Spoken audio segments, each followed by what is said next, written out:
जय श्री कृष्ण। हाँ, आज हम श्रीमद् भगवद गीता के 18वें अध्याय के 66वां श्लोक का अर्थ जानने की कोशिश करेंगे।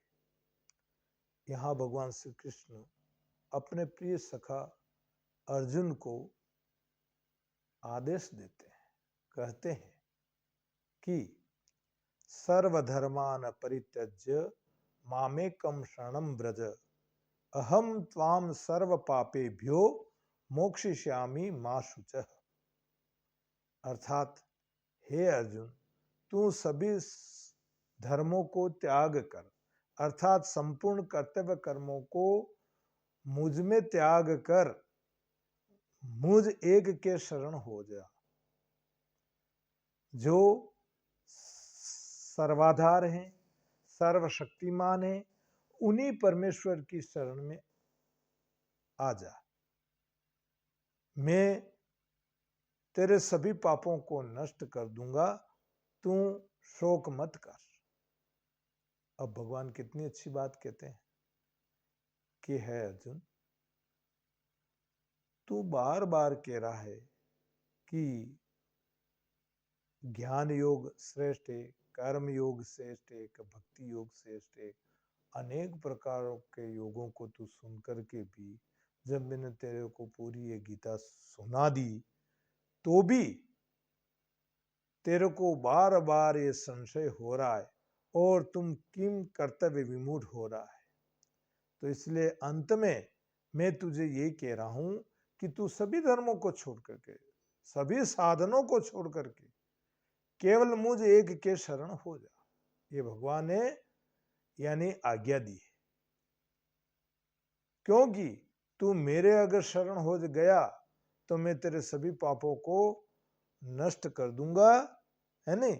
और तू इसके बारे में शोक मत कर, तुझे शोक नहीं करना चाहिए।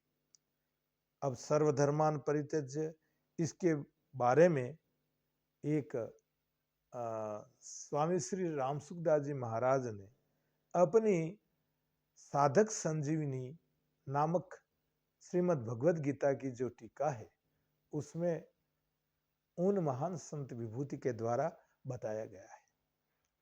एक दृष्टांत है कि एक ग्वाला भेड़ बकरियों को चराते हुए जब जंगल से संध्या के समय लौट रहा था, तब सरोवर में पानी पीती हुई भेड़ें जब पानी पी करके अपने घर की तरफ चलने लगी, तब एक बकरी उनसे बिछुड़ जाती है। वह पानी पीती रहती है और दूसरी भेड़ें चली जाती है और वो बेचारी अकेली रह जाती है जंगल में। जब अंधकार ज्यादा छाने लग जाता है, ज्यादा अंधेरा हो जाता है, तो वह बकरी डरने लगती है और डर करके घबराने लगती, भयभीत होती कि अब मैं कहाँ जाऊं।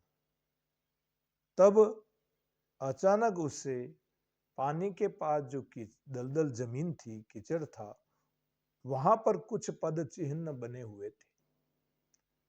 तो इन पद चिन्हों को देख करके उसमें से एक पद चिन्ह का आश्रय लेकर के वो वहां पर बैठ गए।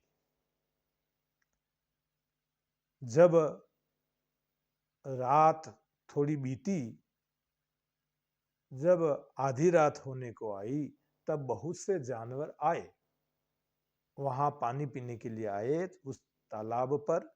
तब वह जानवर उसको डराने लगे। तब वह सभी जानवरों से यह कहती, खबरदार, तुम्हें पता नहीं है मैं किसकी शरण में हूं। पहले इन पद चिन्हों को देख करके फिर मुझसे बात करना। तब सभी जानवर उन पद चिन्ह को जो ही देखते हैं तो वह पद चिन्ह किसी और का न था, बल्कि जंगल के राजा शेर का था।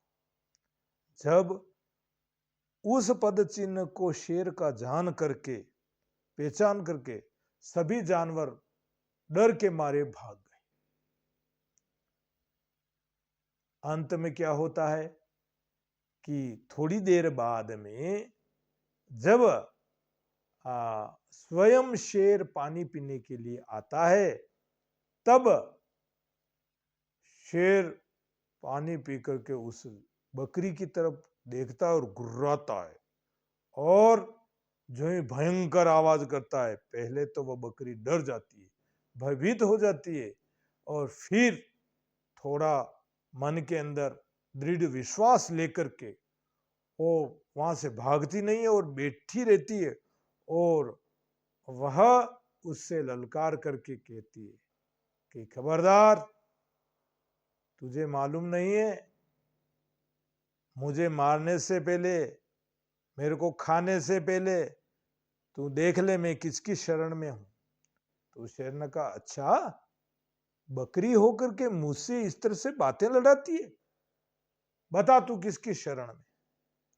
तो उसी समय वह उन पद चिन्हों को बताती है। जब उस पद चिन्ह को शेर ने देखा तो उसने कहा, ओहो, अरे यह तो मेरे स्वयं का पद चिन्ह है। तो वो उत्सुकतावश उस बकरी से पूछता है कि रे बकरी, बता, इतने हिंसक पशु आए पानी पीने के लिए और सभी तेरे को देख देख के भाग गए, तेरे को मारा नहीं, तेने क्या बोला उनसे। तो उस बकरी ने कहा कि हे जंगल के राजा, मैंने उनसे यही कहा कि पहले, जैसे आपको मैं कह रही हूं कि पहले इन पद चिन्ह को देख करके फिर मेरे से बात करना। तो सबने वह पद चिन्ह देख करके और डर के मारे भाग गए, और मुझसे कोई किसी ने बात नहीं की। तब जंगल के राजा ने सोचा, ओहो, केवल मेरा जिसका पद चिन्ह का आश्रय लेकर के यह बकरी अभी तक जीवित रही, तो भला मैं स्वयं आ गया, तो अब भला मैं इसको क्यों मारूं। शेर हिंसक प्राणी है, लेकिन प्रभु की महानता देखो कि सभी जीवों में अंश तो वही है, सर्वात्मा विराजमान है। चाहे हिंसक सिंह है, शेर है, लेकिन उसमें भी है तो प्रभु ही विराजमान है।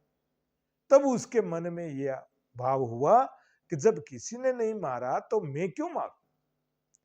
तो उसी समय उसके मन में हुआ, केवल मेरा आसरा लेकर के इतनी देर से यह भूखी बैठी रही, तो अब मैं, मेरा कर्तव्य फर्ज बनता है कि मैं इसकी भोजन की व्यवस्था करूं।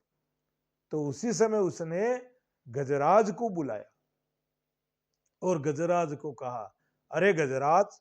तो उसी समय हाथी आता है, और हाथी को देख करके शेर कहता है कि अरे गजराज, आप ऐसा करो कि इस बकरी को अपने मस्तक पर बिठा करके ये जो पेड़ों की कोमल कोमल कोपले हैं, मुलायम, इन कोपलों को इनको खिलाओ, क्योंकि कितनी देर से मेरे आश्रम में बैठी हुई भूखी रही।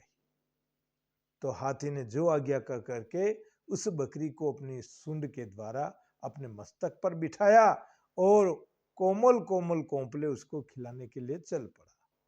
तो कहने का तात्पर्य यह है कि खोज पकड़ बैठे रहो, धनी मिलेंगे आय, अजया गज मस्तक चढ़े, निर्भय कोंपल खाए।